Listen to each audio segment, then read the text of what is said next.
Halo, jumpa lagi dengan Bunda. Kali ini kita akan mengupas pesugihan kandang bubrah. Di mana pesugihan kandang bubrah ini orang melakukan ritual di Punden Keramat atau makam kandang bubrah Wonogiri yang sering sekali disebut dengan makam Eyang Tembung Boyo yang terletak di Kelurahan atau Kecamatan Purwantoro, Kabupaten Wonogiri, Jawa Tengah. Lokasi ini dikenal luas sebagai tempat untuk melakukan ritual pesugihan yang mensyaratkan pelakunya untuk terus merenovasi atau menambah bagian rumah. Berada tidak jauh dari pusat Kecamatan Purwantoro, tepatnya di area perbukitan yang dikelilingi perkebunan. Di bagian depan kompleks terdapat gapura berwarna coklat. Praktek kandang bubrah mewajibkan pelaku ritual untuk merenovasi, membangun, atau menambah bagian rumah mereka secara berkala. Jika syarat ini tidak dipenuhi, diyakini akan terjadi musibah atau celaka. Pesugihan kandang bubrah adalah praktek gaib pesugihan dari tanah Jawa yang bertujuan mendapatkan kekayaan instan. Praktek ini terkenal dengan syarat wajib bagi pelakunya untuk terus-menerus merenovasi atau membongkar dan membangun kembali bagian rumahnya secara terus-menerus tanpa henti. Istilah kandang berarti rumah atau tempat tinggal dan bubrah berarti rusak, berantakan atau dibongkar. Secara harfiah ini berarti rumah yang terus-menerus dibongkar, pasang atau direnovasi. Pelaku pesugihan diwajibkan melakukan renovasi fisik pada rumahnya. Jika tidak ada bagian rumah yang rusak, pelaku harus tetap mencari alasan untuk membongkar dan membangun kembali bagian tertentu dari rumahnya. Apabila ritual ini berhenti atau pelaku lalai merenovasi rumah, kekayaan yang diperoleh diyakini akan lenyap dalam sekejap. Bisa saja terjadi bencana, mungkin gempa, mungkin juga rumahnya ambruk, mungkin juga rumahnya kena terbakar. Karena memang persyaratannya harus dilakukan. Dan apabila persyaratan itu tidak dilakukan, baik ritual-ritual tertentu maupun juga suguhan-suguhan yang harus disiapkan, maka semua yang telah diberikan oleh makhluk gaib itu tentunya akan diambil kembali.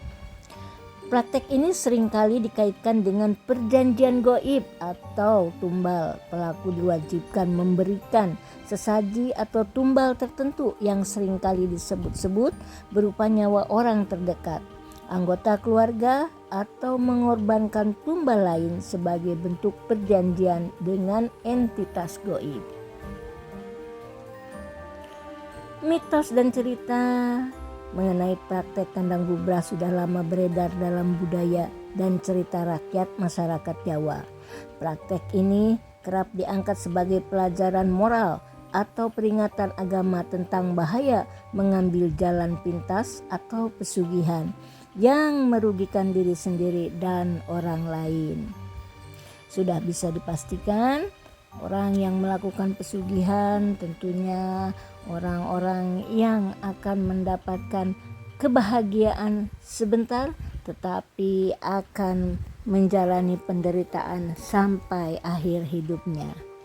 Membangun rumah terus-menerus tanpa henti, memberikan sesajen dupa yang tidak pernah berhenti setiap malamnya.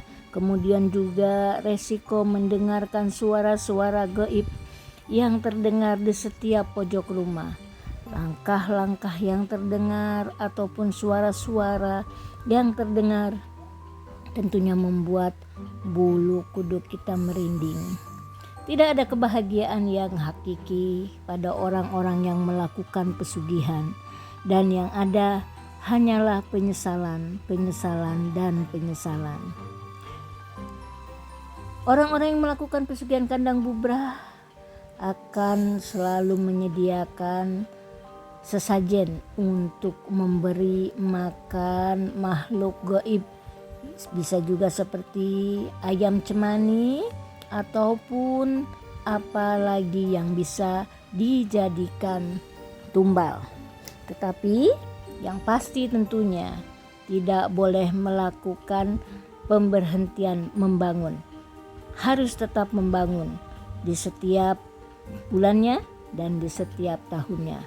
Dan apabila itu tidak dilaksanakan, maka rumah yang indah itu pun akan lenyap, terbakar, hilang bersama janji-janji dan juga tentu saja nyawa kita sebagai taruhannya. Rumah yang indah akan dibawa kembali dengan perjanjian-perjanjian yang sudah tercatat pada saat kalian melakukan perjanjian pada makhluk gaib dengan perjanjian kekayaan di kandang bubrah. Buat rekan-rekan semua, Bunda berharap semoga kalian semua berpikir panjang untuk melakukan pesugihan, baik pesugihan apapun. Karena tidak selamanya kita akan selalu melakukan ritual. Tentu akan ada kebosanan dalam melakukan rutinitas seperti berikut. Baiklah, demikian kisah seorang atau kekayaan kandang bubrah ya. Semoga ini menjadi bermanfaat buat kalian dan bisa berpikir jernih, berpikir panjang untuk melakukan pesugihan atau kekayaan secara instan.